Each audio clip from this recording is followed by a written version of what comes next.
This Week in the NBA is a presentation of CNN Sports Illustrated.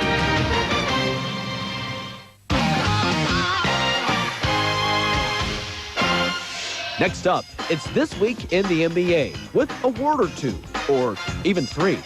The Knicks continue to be the Big Apple team that thinks it can, right down till the final seconds versus the Sonics. The Heat look to stay hot in Vancouver before things really get warm later this week.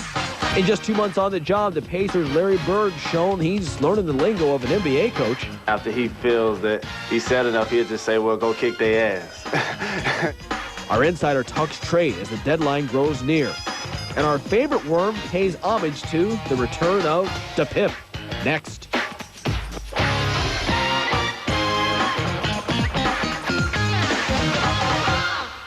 Hello and welcome to This Week in the NBA, the 12th installment if you're keeping score at home. Glad you're with us. I'm Larry Smith, and joining us from Boston, Sports Illustrated's Jackie McMullen. Glad you were with us as well, Jackie. Hi, Larry. How are you? Just fine. Yourself?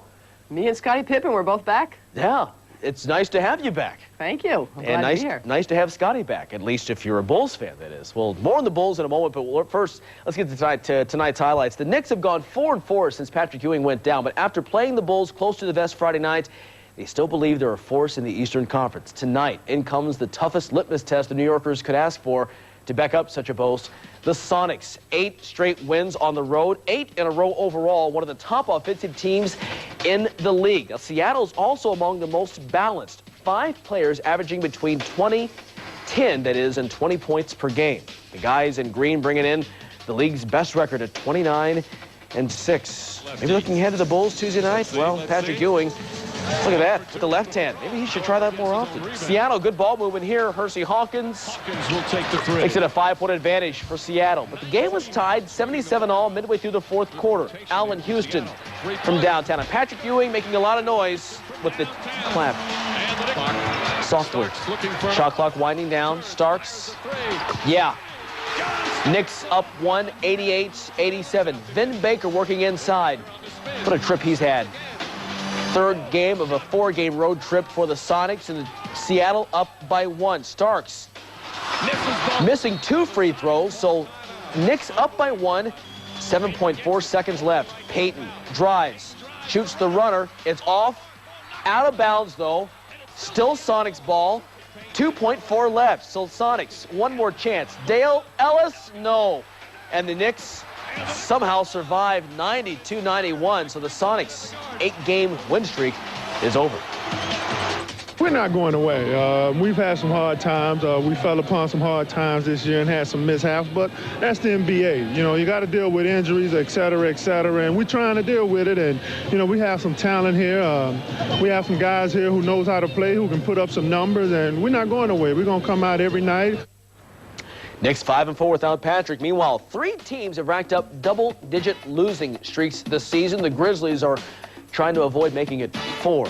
Miami Heat in town, last season's best road team, just 9-7 away from home this year. First quarter, Dan Marley on the steal to Tim Hardaway, and watch him work. Tough to stop.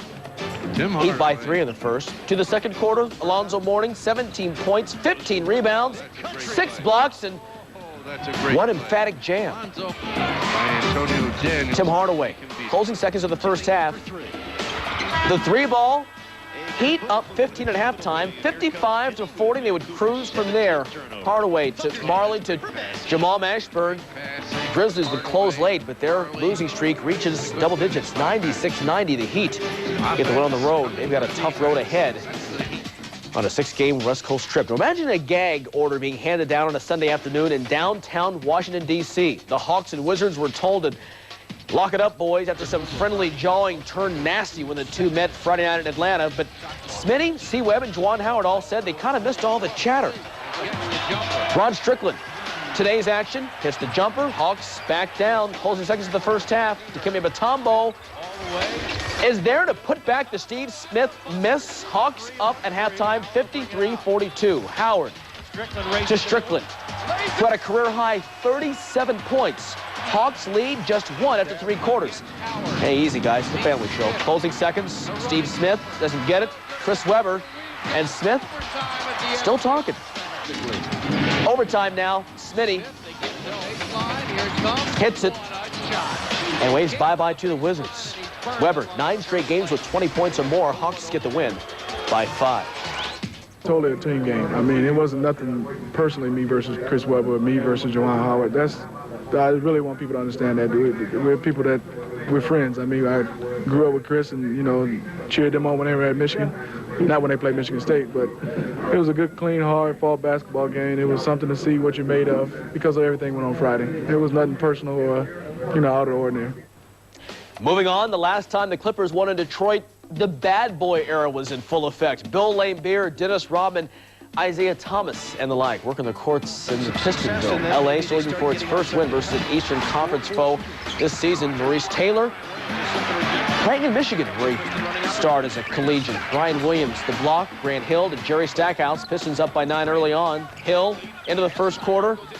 Pistons shot 81% from the floor in the first quarter. Bill Fitch wondering, that's a Matador defense we're employing, isn't it? More Pistons. That was Brian Williams for the jam. Stackhouse then, while falling, hits Hill. Acrobatic three-point play, 113-85. The Clippers now 0-12 versus the Eastern Conference. Just 25 wins in the last 100 games versus Eastern Conference foes. Doesn't get any easier for those guys. After 7 weeks of speculating, name-calling, and finger-pointing, the team the defending champs envisioned last summer is now finally complete. And Scottie Pippen donned a Bulls uniform once after all. The 7-time All-Star forward vowed back on November 21st during Chicago's win at the Clippers, gee, imagine that he would never, ever again play for the Bulls. But play he did last night, scoring 14 points in 31 minutes of action after missing the first 35 games this season due to preseason foot surgery. There's no doubt about the fact that Scottie could probably use another 2 weeks of rehabilitation, strengthening things that could take him through the whole season at ultimate strength. But this is a good timing for him to come back, psychologically for our team, psychologically for himself, and in this duress of 4 games and 5 nights, it'll help us out a lot. You know, I wanted to get some rhythm for the team and not really look for more offense, and you know, the opportunity presented itself a little bit sooner than what I anticipated. It was great to get back out on the court and get in front of the crowd and have the opportunity to play again. I enjoy the game, and I'm just excited to be back on the court. Well, the Bulls gelled after a slow start to post the best record in the East upon Scottie's return, but there is no question that Chicago's hope for another title is greatly enhanced with Pippen in uniform. Of course, their record isn't what it was a year ago, but numbers are down across the board in Pippen's absence. The Bulls are on pace for a 57-win season, but with Pippen back, could secure their 4th 60-win campaign this decade. And of course, they're going for a 6th championship in 8 years. Jackie, a far cry from November when Scottie said he didn't want to be in town. Scottie now says he looks forward to finishing the season in Chicago. What a difference a few months makes. Well, that's because, truthfully, Scottie Pippen has no choice. He's under contract to the Bulls, and if he wasn't going to report, then he was going to start seeing a boatload full of fines. And there's no question that Chicago did investigate a little bit the possibility of trading Pippen, and they certainly did mull it over with the Lakers in an Eddie Jones swap. But think about it if you're the Lakers. You've got Shaq locked up for big money, Eldon Campbell, even Robert Horry makes pretty decent money, and you've got to think about starting to sign Kobe Bryant next summer, and I have a feeling he's going to be worth a lot.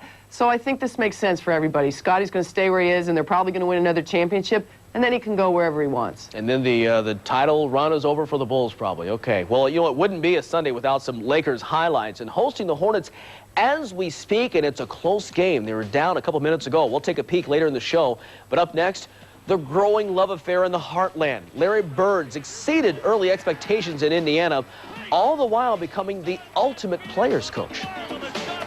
He likes to go for the jugular, and I'm the type of person that loves to step on jugulars, and he's that type of coach. Also, more from Jackie still on the way. Where, oh, where could Mitch be headed to this week? We'll talk about it. Stay with us.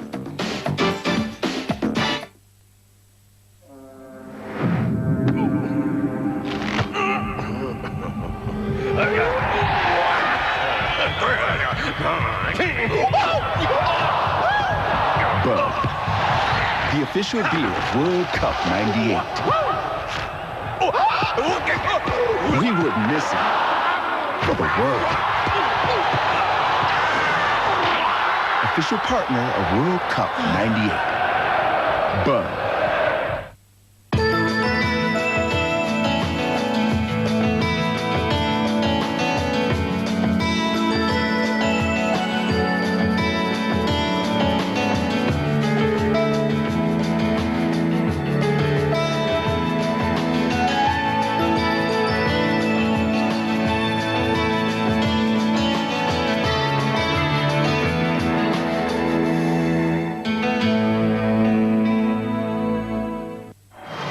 Planning your next trip?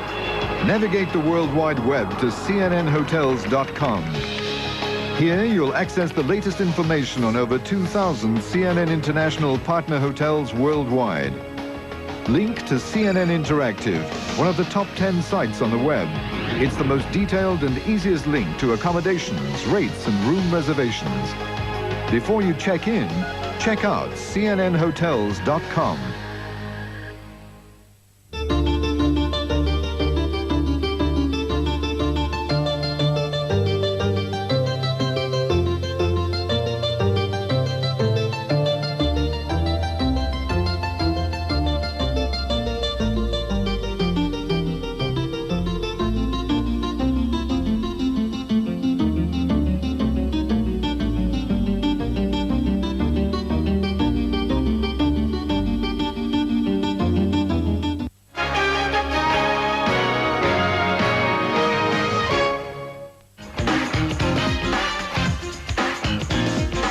I'll take a quick glance at Larry Bird these days, and you'd almost forget that not long ago he was one of the most dangerous weapons the league has ever seen. The 41-year-old Celtics great has traded in the short shorts and the mussed hair for tailor-made suits and designer shoes now that he's the Pacers head coach.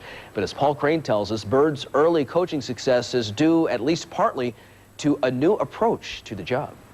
After missing the playoffs last season, the Pacers now find themselves battling the Bulls for the division lead. Indiana's turnaround is one of the NBA's biggest surprises, and the team's success can be traced to the Pacers' new head coach, Larry Bird. He'll call me over and say, Reg, after he makes his 2 free throw, let's get a stop here and come down. And this is very Larry Bird-like. Hit a 3 and put it out of reach. You know, no other coach would say that come down and pull up for a 3 and put it out of reach. I can remember coming off a double down and having the ball being kicked out to me. And all I hear in the back of my head is, spot up, knock it down, drill it, drill it. Oh, that's money, that's money. Beautiful, beautiful. Turn around and he's standing there. And I mean, that means a lot. The Pacers rank in the league's top 5 in many of the categories that were characteristic of Bird, the Hall of Fame player, including field goal percentage, three-point field goal percentage, and free throws. Bird's coaching style also reflects his demeanor as a player. Blunt, no wasted motion, efficient. There's not a lot of talking goes on, but there's a lot of detail, and what we want to do is make sure our guys are prepared. He just lets you know where you stand, what he feels, and you know, on the practice day, lets us know what we need to get done, and we get it done and move on. He's a guy that, you know, he comes in, he talks about the game plan or whatever, and then after he feels that he's said enough, he'll just say, well, go kick their ass. Bird's style has proven especially effective with a veteran Indiana team. The Pacers rank as the 7th oldest in the league, and 28-year-old Dale Davis is the only Indiana starter under the age of 30. These guys have been around. They know exactly what they're supposed to be doing out there. All I'm trying to do is put together a team that comes to play hard every night. I expect them to play hard. I demand a lot out of them in practice. I want them to have good practices.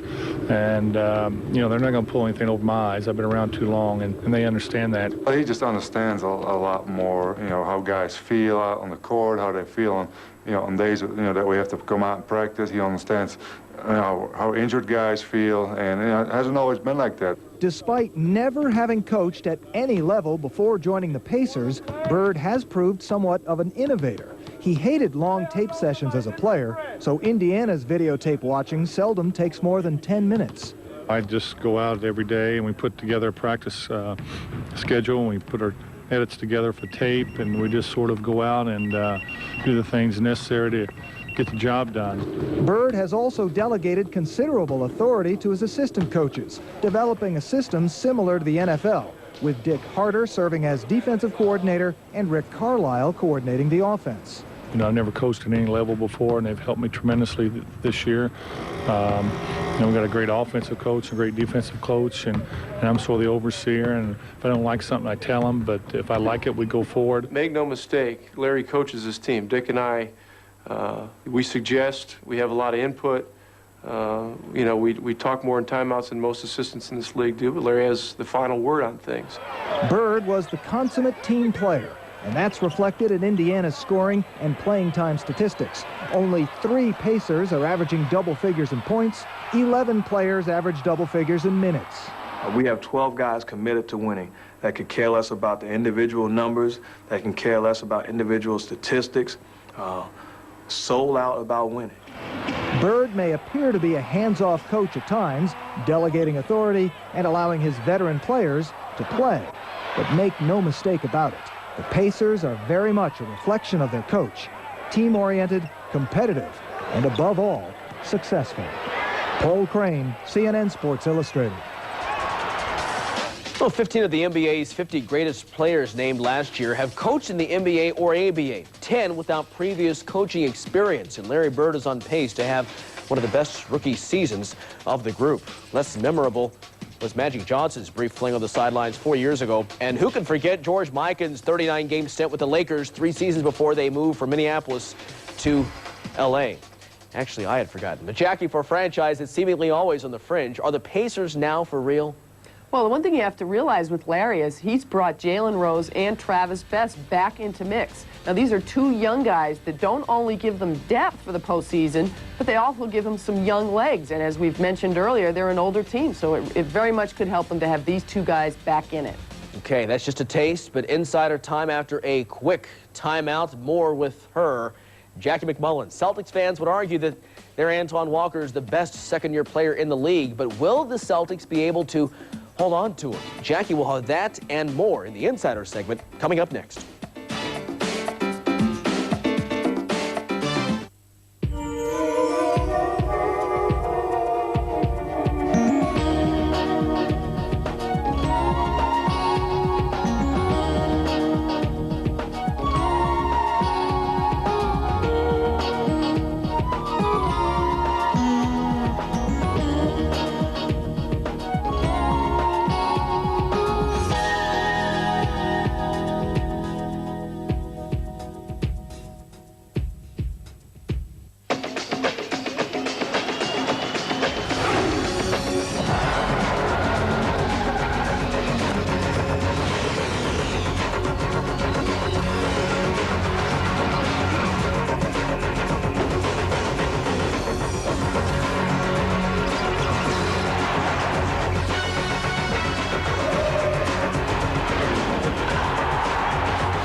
Never have heard of the North American Butterfly Association, but it's a busy group.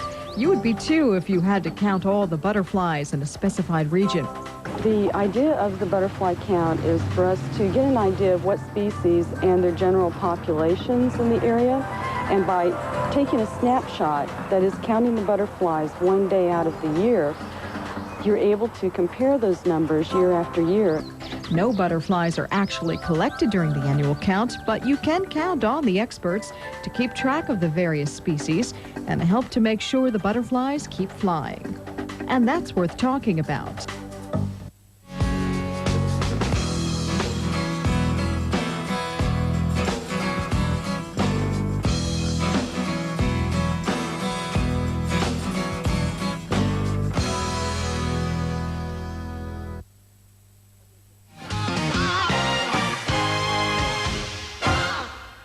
Okay, Jackie, the trade deadline is just weeks away, and Mitch Richmond is still sitting with bags packed in Sacramento. What's the latest?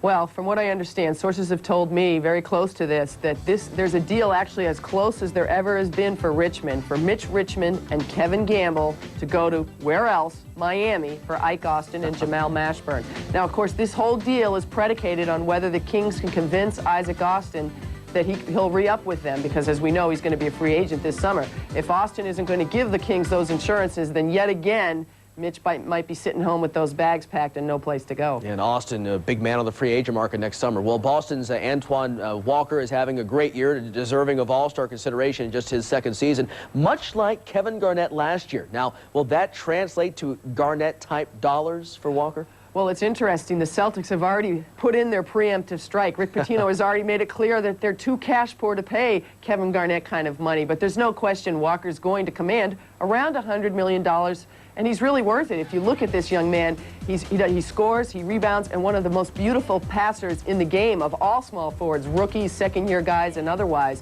And, you know, just because Pitino and Walker were together at Kentucky, I think people assume that this is a done deal. Not necessarily so. Walker certainly respects Pitino and his knowledge of the game, but he's also a young guy that wants some input, and Pitino's more of a total control kind of guy. Hey, Pitino could give up his millions, some of his millions, to maybe not. Okay. Hey, boy, that's never happened, has it? Yeah, that'd be a first too. Speaking of NBA sophomores, it's been an up and down season for the T-Wolves, Stephon Marbury, and now some controversy to add into the mix.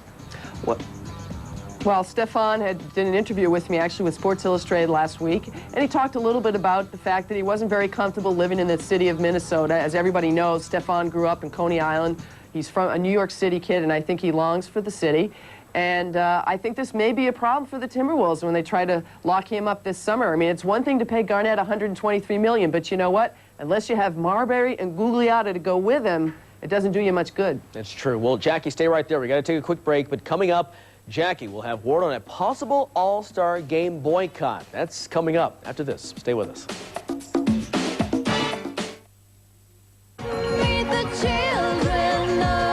Listen to Megoria's magical music, including hits like Children of the Stars.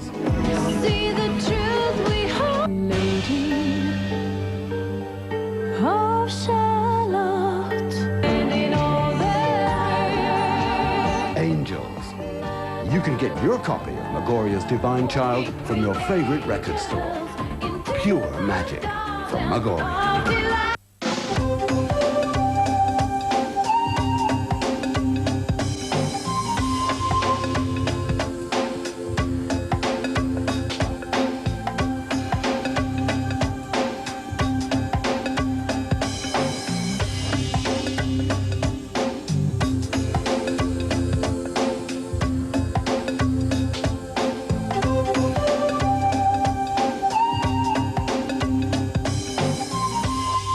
There are many sides to every major issue, and no one program brings them all together like Insight. Beyond the breaking headlines and behind the scenes, on the front lines and in focus. With background reports from CNN's most notable correspondents, Insight examines, exposes, investigates, and entertains.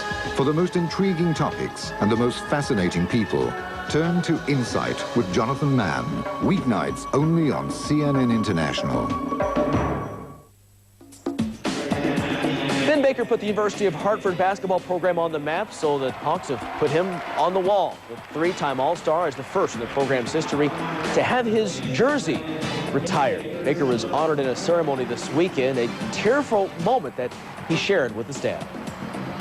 No one can say they're going to be an NBA player when you're 6'6" in high school unless you're Kobe Bryant and have that kind of ability. And when I used to tell my mother, like I said, my mother's been my toughest critic, and she used to just keep me grounded, take it one step at a time. That was her biggest point, is just take it one step at a time. Vin did a great job of coming in, fulfilling his Sean's shoes. He's doing the same thing, but he's doing a little bit more because he can stick the jump shot. He can do a lot of other things. He's a very pleasant guy.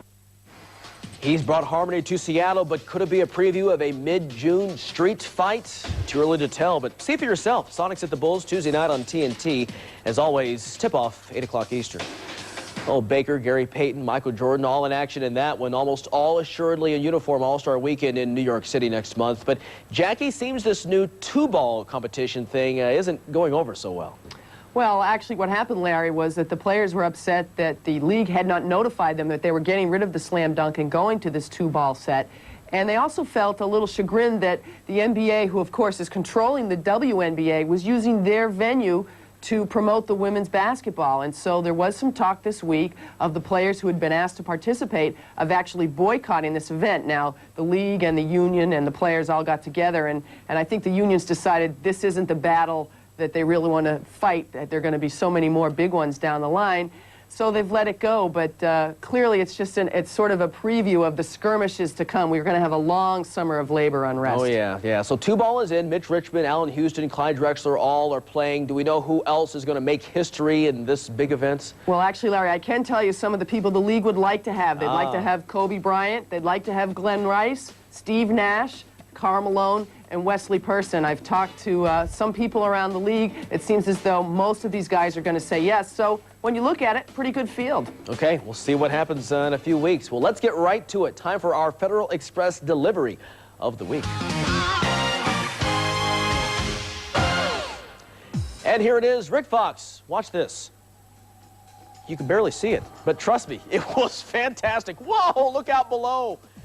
You know, Rick makes about, 12 grand a game, so that's a pretty expensive messenger, but here it is one more time, the delivery of the week. Nicely done. Gives the kid the ball. That's nice.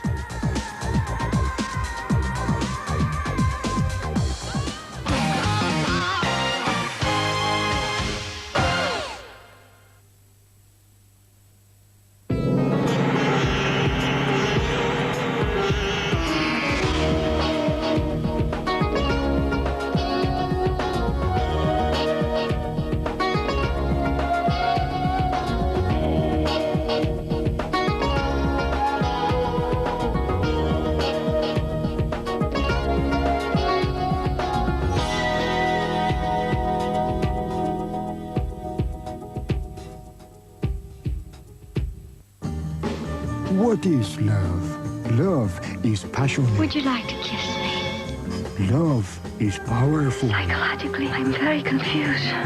Love is potent. You? Love is painful. Don't leave me. Neither. Discover its secrets for yourself with a season of the greatest romances ever put to the silver screen. She's fast. Love is Find Out. Sunday nights in January on TNT Classic Movies. For more than 50 years in 121 nations, one organization has saved lives and helped millions help themselves. Where there's care, there's hope. They tightened up. Hornets in L.A. The Lakers with a chance to close within a game of Seattle in the Pacific. Bobby Phills up at Robert Ory. Great defense. Lakers by 5 at halftime. Third quarter, alley-oop. Vlade Divac to Matt Geiger. Hornets by a deuce to the fourth. Divac stuck in the baseline to the former Laker. Oh, you got to call glass on that. Come on, Vlade. Hornets up. Lakers, though. Robert Ory to Shaq. And the Hornets lead is down to 2. Next Lakers possession. Shot clock winding down. Rick Fox, we saw with the delivery of the week. The Hail Mary, not even close. And the Lakers fall 96-92 as they are about to lose with just moments left in that one. Well, that'll do it for us. For Jackie McMullen, I'm Larry Smith. We'll see you next week on the show. Take care.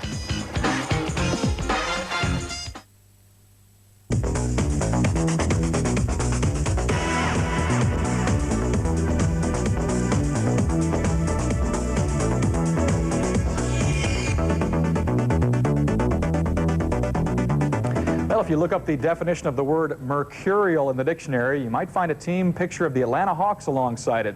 The Hawks have been up and down all season long. They opened the season with 11 straight wins, and over the holidays they lost 7 in a row. Now the Hawks are back on a 3-game winning streak, and they look to make it 4 against the Patrick Ewing-less Knicks in New York. Pick it up in the fourth quarter. The Hawks had a seemingly comfortable lead at that point, but that's when John Starks made it dizzy for the Hawks. 3-pointers from all over the place. He would finish with 34, and suddenly the Knicks were up by 2 in the fourth quarter, but the Hawks answer. Christian Laettner going to work on Charles Oakley down low, the little lay-in for 2 of his 16. The Hawks up by 5. Now late, the Knicks down 3, needing a miracle, and they get it off the missed free throw. John Starks, it's tipped back to Allen Houston, and he hits, and we are all tied.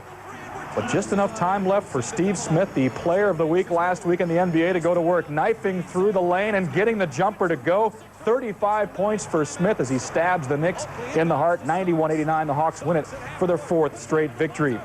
PGA star golfer Phil Mickelson, fresh off his win at the Mercedes Championship, on hand for the Suns game against the visiting Cleveland Cavaliers. And he saw Cleveland. Sean Kemp, the nice dish to Cedric Henderson for the jam, and the Cavs by 6.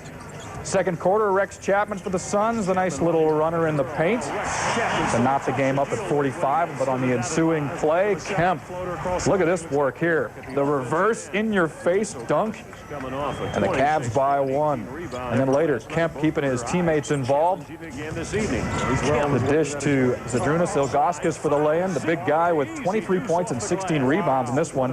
Cavaliers by 2. Third quarter, Suns working the ball around. Chapman backdoor to Antonio McDyess for the slam to get the Suns within one, but that's when former Sun Wesley Person put this one to bed. The three-pointer. Cavaliers win it 102-84 to snare their to snap that four-game winning streak, or losing streak, that is. Meanwhile, in a matchup of 1996 NBA finalists, the Chicago Bulls rolled to a 10-point victory over Seattle. Flu-ridden Michael Jordan make them to a pregame meeting to emphasize the importance of their clash at home against the streaking Detroit Pistons. And it paid off early. Grant, check out Jackson. Around the back, through the legs to Miller for the lay-in, and Pacers by 6 early on, second quarter. That is Grant Hill for the Pistons, back the other way. Look at the nice knife into the lane and the layup, and the Pistons had a 2-point lead at the break. Fourth quarter, just about 2 minutes to go. Jackson driving in, hits the little runner. 16 points for Jackson. The Pacers by 6. Now under 30 seconds to go. The Pacers working it around to Miller. The big three-pointer to ice it. 25 points for Miller. He and Jackson combined for 41 to answer Coach Larry's pregame bird call. And now a look at the rest of the scores from Thursday in the NBA.